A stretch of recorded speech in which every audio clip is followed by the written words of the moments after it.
Yes, shout out mga kapamilya. Yan. May bago tayong recipe ngayon. Ito.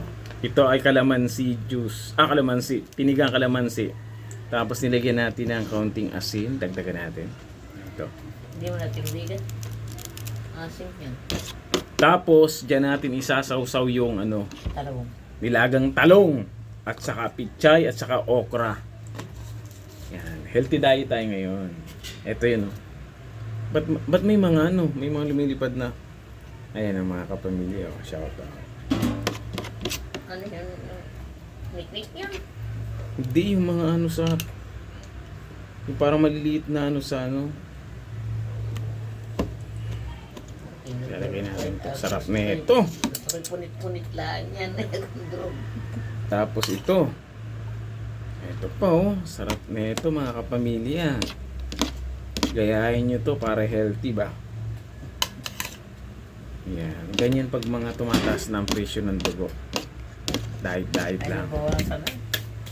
Tinabawasan ko na para wala nang tumaas. Tapos kuha tayo ng pinggan. Another... Nakakapag-ala-ala din Maganda nga nito, nalalaman agad. Tapos syempre, kaunting kanin lang. Hindi nagpapabayan.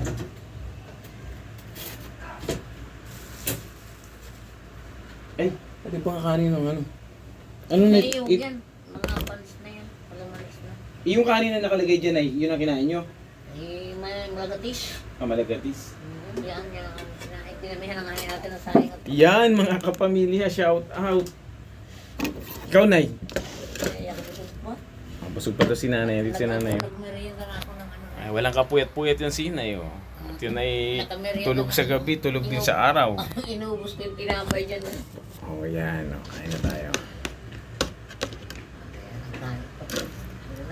Subukan natin itong bago natin recipe. Kailangan ko ng tinidor.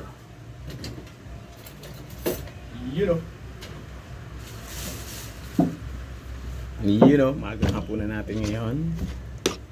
Nakakatulog kami ay alauna, alas 2 na eh. Sarap na ito. Alas 4. Masimba pa siya. Tayin ko. Ayan, patadali ko. Sarap! Pingalamig. Panalo.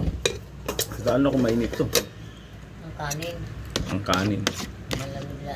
Kulang yung asin eh. Nakakapasok naman ba? Yan mga kapamilya. Dinahali ko na yung isang muna. Yan Bye-bye. Kain-kain muna.